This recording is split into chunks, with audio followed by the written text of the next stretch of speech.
Hello hi welcome back to gold channel. இன்றைக்கி September 16ஆம் தேதி மாலை நிலவரம் எப்படி இருக்குது? சர்வதேச அளவில் தங்கத்தோட விலை வந்து அதிகரித்து காணப்படுதா, இல்லை குறைய ஆரம்பிச்சிருக்குதா? இந்திய ரூபாயோட மதிப்பு வந்து எப்படி இருக்குது? மாலை ரேட்டு வந்து மறுபடியும் மாறுமா, விலை மாற்றம் இருக்குமா அப்படிங்கிறத பற்றி பார்த்துடலாம். ஸோ இன்றைக்கி காலையில் வந்துட்டு தங்கத்தோட விலை வந்து அதிகரிச்சிருந்துச்சு.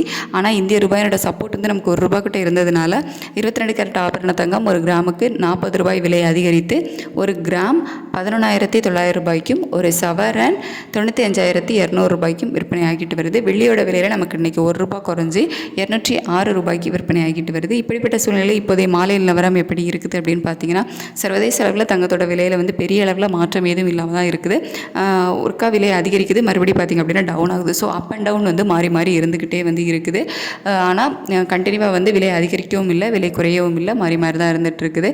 இந்திய ரூபாயோட மதிப்பு வந்துட்டு நமக்கு மறுபடியும் வீக்காக இருக்குது. ஸோ காலையில் ரேட்டு ஃபிக்ஸ் ஆகும்போது 87.75 இருந்துச்சு. இப்போ பார்த்திங்க அப்படின்னா 87.90 கிட்டத்தட்ட நமக்கு வந்துட்டு ஒரு 15 பைசா கிட்ட வந்து வீக் தான் ஆகிருக்குது.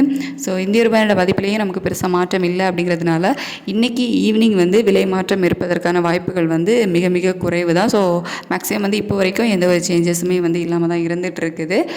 ஏன்னா நமக்கு சர்வதேச அளவில் பெரிய அளவில் விலையேற்றம் இல்லை, பெரிய அளவில் மாற்றம் எதுவும் இல்லாமல் இருக்குது.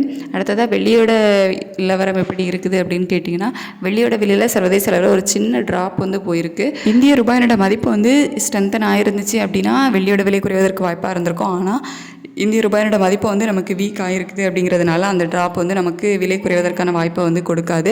ஸோ இப்போதைய நிலவரத்தில் தங்கம் மற்றும் வெள்ளி இரண்டிலையுமே பெரிய அளவிலான மாற்றம் எதுவும் இல்லாமல் தான் வந்து இருந்துகிட்டு இருக்குது. நாளைக்கு காலையில் ரேட் வந்து ஃபிக்ஸ் ஆகிறதுக்கு இடையில வந்து ஏகப்பட்ட டைம் இருக்குது. ஸோ நைட் இந்த மாதிரி நிலவரங்கள் எப்படி இருக்குது, காலையில் எப்படி இருக்குது அப்படிங்கிறத பொறுத்து தான் நாளை காலையில் ரேட் வந்து ஃபிக்ஸ் ஆகும். ஸோ நெக்ஸ்ட் அப்டேட்டில் நம்ம வந்து நிலவரங்கள் எப்படி இருக்குது அப்படிங்கிறத பார்க்கலாம். இப்போதைய நிலவரத்தில் தங்கம் மற்றும் வெள்ளி இரண்டிலையுமே பெரிய மாற்றம் இல்லை.